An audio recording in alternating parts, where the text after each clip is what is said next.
안녕하세요, 가치남입니다. 자, 오늘이 3월 첫 주말이네요.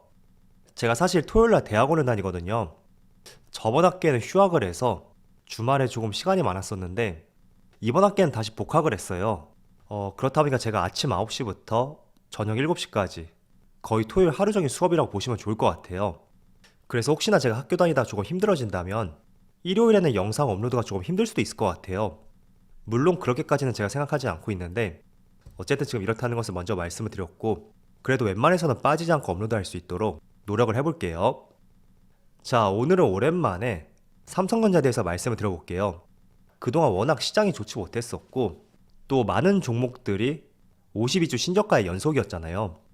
그렇다 보니 제가 조금은 삼성전자에 대해서 영상을 많이 안 올렸었는데 오늘은 오랜만에 지금 시점에서 저의 관점을 한번 말씀을 드려볼게요.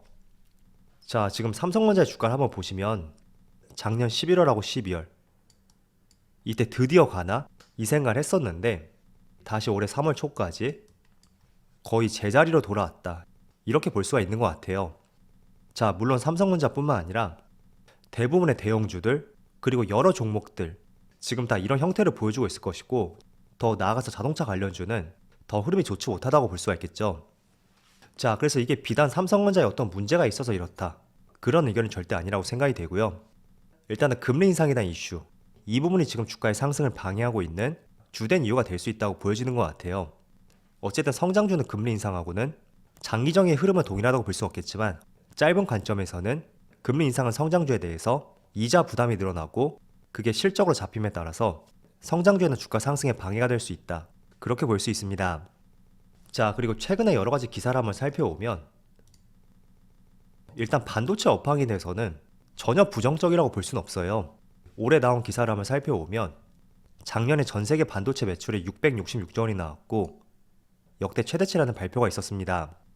그리고 올해 같은 경우에는 26%는 아니더라도 8.8% 준수하게 시장의 성장이 전망이 된다는 로이터 통신의 보도가 있었습니다. 그래서 전체적인 반도체 시각을 봤을 때는 수치와 데이터를 봤을 때는 양호하다. 그렇게 의미를 전달해 드리고요. 그렇지만 이게 주가로 반영이 되지 않는 것은 굉장히 아쉬움으로서 남을 수가 있겠죠.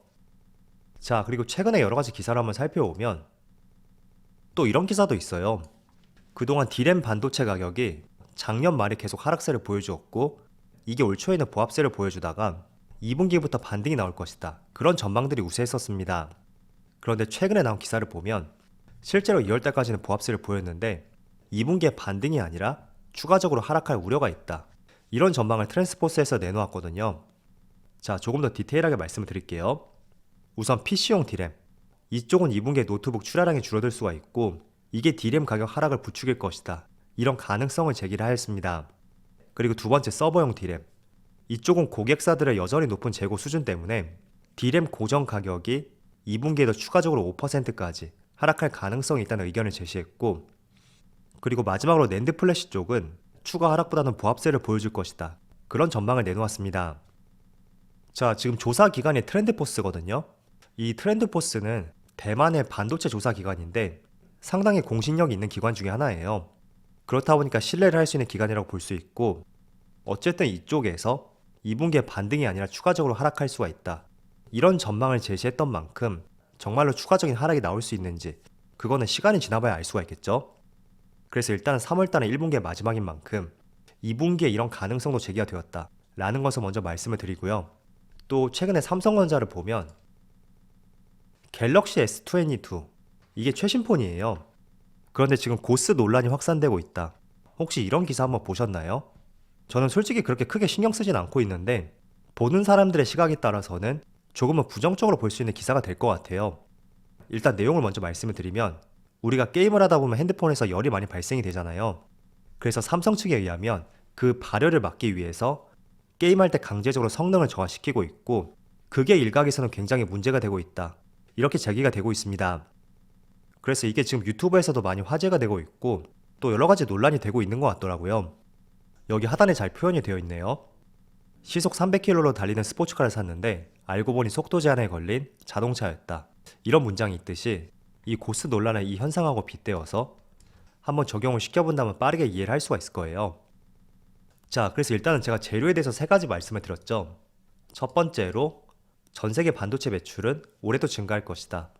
그리고 두 번째는 어쩌면 2분기에 추가적으로 D램 가격이 하락할 가능성도 있다.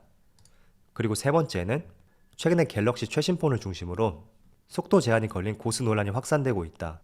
크게 세 가지 재료에 대해서 말씀을 드렸습니다. 자, 그런데 저는 기본적으로 여러분들이 삼성전자를 투자하신 목적이 있을 것이고 주로 단타나 스윙 이런 관점으로 투자하신 분들은 없으실 거예요. 그렇다면 우리가 재료를 보는 관점에 있어서도 내가 단기 투자를 했는지 아니면 중장기 투자를 했는지 그 투자 전략에 따라서 보는 시각도 조금 달리할 필요가 있다고 저는 생각하고 있거든요. 자, 가령 여러분들이 내가 단기 투자로 접근했었다. 그런데 지금 보신 것처럼 D램 가격이 2분기에도 하락할 가능성이 제기가 되었다는 것은 조금은 단기 투자에는 적합한 재료라고는 볼 수는 없겠죠. 그렇지만 내가 중장기 투자를 했다. 그렇다면 굳이 이런 내용에 대해서 크게 신경을 쓸 필요가 있을까? 먼저 이런 말씀을 드리겠고, 그리고 비슷한 예시로 말씀을 드린다면 다음 달에 1분기 실적 발표를 하죠. 그런데 1분기가 생각보다 조금 부진했었고 2분기에도 크게 기대가 되지 않는다.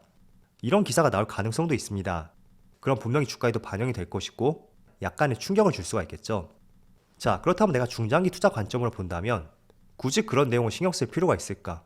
이런 의미를 전달해 드리고 싶었고, 정말 반도체에 대한 업황, 그리고 삼성전자에 대한 기업 가치 이런 것들이 훼손되지 않았다면 저는 여러 가지 기사에 대해서 너무 크게 신경 쓰지 말자, 그런 말씀을 전해드리고 싶어요.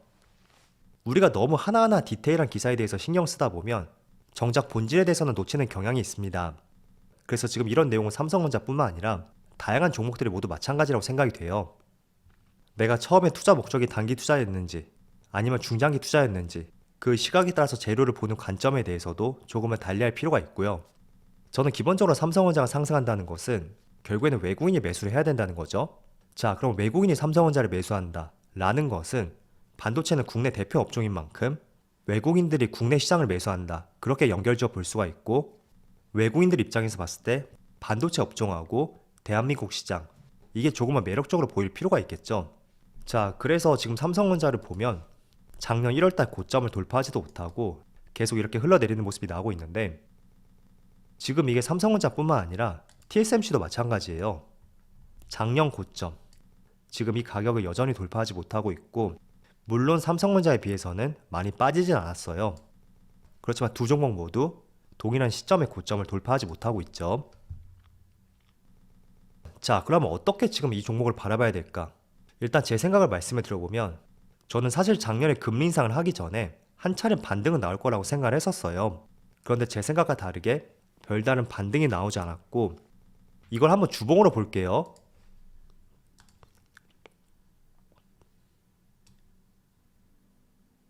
자, 삼성전자의 주봉을 보시면 지난 2017년 말에 한 차례 고점을 형성했고, 그 가격을 돌파하는데 1년, 2년, 3년, 약 3년이라는 시간이 걸렸습니다.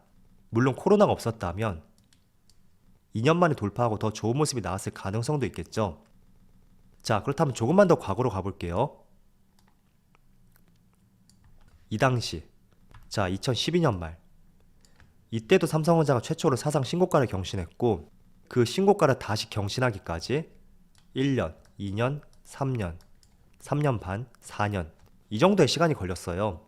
자, 과거에는 3년 6개월에서 4년 이 정도의 시간이 걸렸었고, 또 그 박스권을 돌파하고 나서 직전 고점을 돌파하기까지 이번에는 2년 6개월 정도? 이 정도의 시간이 소요가 되었습니다. 자, 결국에는 반도체도 업황이 있었고 사이클을 탄다, 그렇게 볼 수 있는 것 같고, 그렇지만 여기서 한 가지 주목할 부분이 있다면, 처음에 그 박스권을 돌파하는 데는 3년 6개월에서 4년 정도? 이 정도 시간이 걸렸었죠. 그런데 이번에는 2년 6개월? 이 정도의 시간이 걸렸어요. 그리고 조금 더 과거로 가보면 거의 4년 이상 걸렸을 거거든요. 즉 반도체의 사이클이 짧아지고 있다, 그 말씀을 전해드리고 싶었고, 지금 어떻게 본다면 고점에서 1년 3개월 정도? 이 정도 횡보하는 시간을 가지고 있잖아요. 정말로 만약에 반도체에 대한 사이클이 짧아졌다면 바로 직전에 보여주었던 2년 6개월 이 박스권이죠. 최소한 이거보다는 빠르게 반등이 나와야 된다는 건데, 여러분들 생각할 때는 어떻게 보시나요? 저는 충분히 메타버스라든지 자율주행, 그리고 미래차, 과거에는 생각하지 못했었던 이런 신사업들이 많이 생김에 따라서 충분히 이런 횡보하는 구간이 더욱더 단축될 가능성이 있다. 그렇게 생각하고 있습니다. 그래서 한번 여러분들이 삼성전자가 고점을 경신하고 그 전고점을 확실하게 돌파하는 데까지 과거에 얼마의 시간이 걸렸었는지 그걸 한번 참조해 보세요. 그렇다면 그 기간이 점점 짧아지고 있다는 것을 알 수가 있고, 왜 짧아지는지, 그건 최소한 반도체 업종에 투자하신 분들이라면 충분히 이 정도는 생각해 볼 수가 있겠죠. 그래서 앞으로도 굉장히 지루한 흐름이 이어질 것 같아요. 그렇지만 반도체는 항상 사이클이 있었고 그 사이클의 주기가 짧아지고 있다. 이 점을 항상 기억을 해보시고, 또 삼성전자가 상승한다는 것은 분명히 삼성전자만 상승하는 것이 아니라 SK하이닉스 그리고 대만의 TSMC까지 국가를 넘어서 모든 반도체 업종에 같이 상승이 나올 거예요. 그래서 그런 흐름도 같이 한번 보시고요. 또 외국인들이 매수하기 우호적인 분위기가 형성이 되는지, 그런 것도 한번 중요한 지표가 될 수가 있겠죠. 예를 들어서 환율, 이게 조금 안정화된다면 외국인들에게 매력적으로 보일 수도 있고 등등 다양한 관점에 대해서 생각해 보시고요. 지루하더라도 곧 배당이 나오잖아요. 비록 지금은 배당을 받는다고 하더라도 충분히 머지않은 시점에 배당 수익뿐만 아니라 주식에 대한 차익 실현까지 충분히 얻을 수 있을 거라고 말씀을 드리겠습니다. 자, 그럼 오늘 영상 여기서 마치도록 하고요. 언제나 여러분들의 성공 투자를 기원하도록 하겠습니다. 감사합니다.